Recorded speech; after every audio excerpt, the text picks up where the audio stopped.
So in this second pre-lab video for Lab 11, we are going to go through the assumptions of a one sample t-test, run those assumptions, and then go ahead and run our t-test. So some of the assumptions of a one sample t-test we cannot test for, such as scale of measurement. We assume during a one sample t-test that we are using interval or ratio data, or scaled data as it's called in SPSS. We can only use scale of measurement of scaled variables in our t-test because we're comparing means. We also assume we have a simple random sample from the respective populations. Or in other words, that our sample is random and representative of the entire population. And for a one sample t-test, we have two assumptions that we can test for: normality and outliers. So you'll only be running normality and outliers on your one sample t-test because we're only working with one variable. So as our first example in your first experience with running a t-test, we're going to use freshmangpa.sav, and this will be located in the module for week 11. I give you information, your observed variable, or your GPA, so this is the mean that we're going to calculate, and our expected mean, or what we expect our mean to be when we compare it to this already known value, a 3.76. So first, I'm going to walk you through running our assumptions with this data set. So you can either walk through this with me or watch the video and then run through it yourself. So this data set, we have one scaled variable, GPA. If I go into my variable view, it looks like the variable name is GPA and the label is Ohio State incoming freshman GPA. So I have this data set that's telling me for 25 individuals, the incoming GPA for Ohio State freshmen in 2021. This is a made up data set. I have numeric data. If I look in here, I have GPAs entered numerically. And so this is a scale measurement. So in order to compute a one sample t-test, we first have to run our assumptions of normality and outliers. And with this single variable, it'll be pretty quick and easy.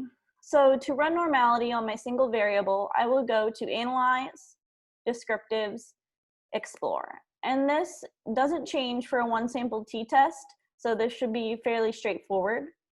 I'll move my scaled variable over into the dependent list, click on Plots. I'm gonna say I don't want a box plot so that we don't get any extra stuff we don't need. I'll check off histogram, uncheck stem and leaf. So all I'm getting is my histogram and my values for skewness and kurtosis. We'll click continue, click OK. And any second now, there's my output window. I should get my histogram as well as my descriptives table for my values for skewness and kurtosis. And I can determine whether or not skewness and kurtosis is upheld for this variable. So if I'm looking up here at my skewness and kurtosis, looks like these values are both within -2 and 2. Even though this one's getting a little close, it's still within. So I'm gonna say that normality so far is pretty upheld. I'm going to double click on my histogram, add my bell curve line, and then these two boxes I will include in my Word document, and then I will complete a write-up for my assumption determination. And it looks to me like the assumption on normality is upheld because my skewness and kurtosis values are within -2 and 2, and I have a relatively normal bell curve. Normality is done. The only other thing I need to check for in this data set is outliers. To check for outliers, Once again, nothing changes here, so this should be a lot of review for you for going over the assumptions of normality and outliers. But we'll go to Analyze, Descriptives, Descriptives. I'm going to move my variable over into the variables section and make sure to save my standardized values as variables so I can check my z-scores. I'll click OK. I get a nice descriptives table. I might want to look back on that later. But I'm going to go ahead and minimize that and check out my z-scores for GPA. So I'm going to go ahead and sort ascending. So at the top end, I have a negative 2.62. At the bottom end, I have a positive 0.887. And those values do fall within plus or minus 3.29. And so I can say that my assumption of outliers is upheld for these variables. So I can either screenshot the top and the bottom end, or since this fits in my window, I could go ahead and just screenshot this whole thing so that when I'm grading, I can see the top and the bottom end. So both of our assumptions are upheld for GPA. And now I can move forward and compare my means, run my one sample t-test. So I'm going to compare my GPA of these observed GPA, or the mean of this observed set of data, to what I expect that it might be based on previous information in previous classes. So to run a one sample t-test, we go to Analyze, Compare Means. This is where we're going to go to run any type of t-test. Analyze, Compare Means. And then move over to one sample. So the t-test is really pretty straightforward, especially the one sample. I'm going to move my variable, my scaled variable, incoming freshman GPA, into my test variables. You'll notice the test value here at the bottom has already entered in as 0. This is where we want to enter in my expected GPA, which from the slides was 3.76. So previous classes had a GPA, an average GPA of 3.76, and I'm telling it to compare the mean of my test variable to this expected mean. So I will click OK, and SPSS will give me tables for my t-test. The ones that I want to look at here are my one sample statistics and my one sample test. These are the two boxes that I want to look at.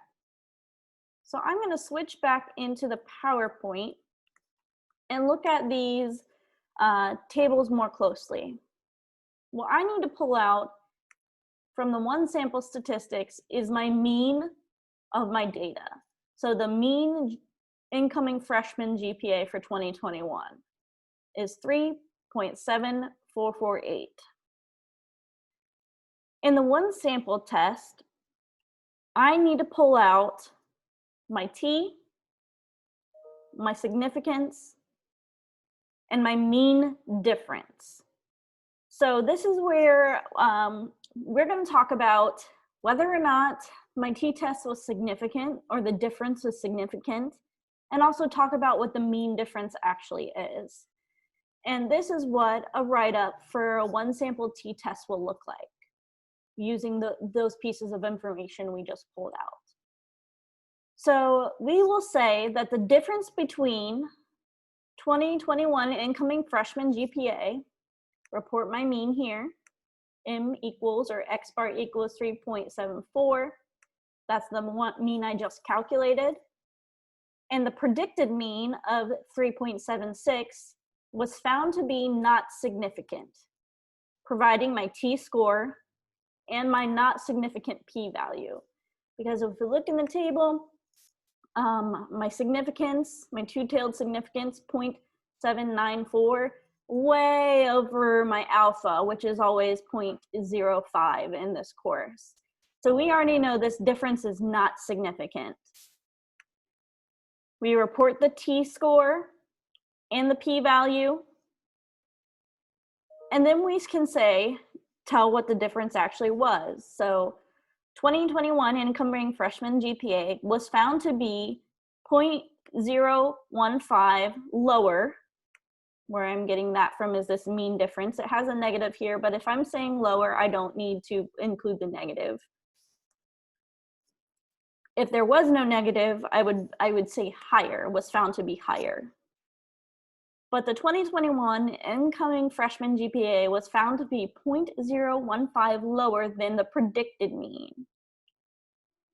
Due to the not significant mean difference, which we reported up here and here, we fail to reject the null hypothesis. Because my p was not significant, we have to fail to reject the null. And we will get some more practice with this and doing a write-up in class this week.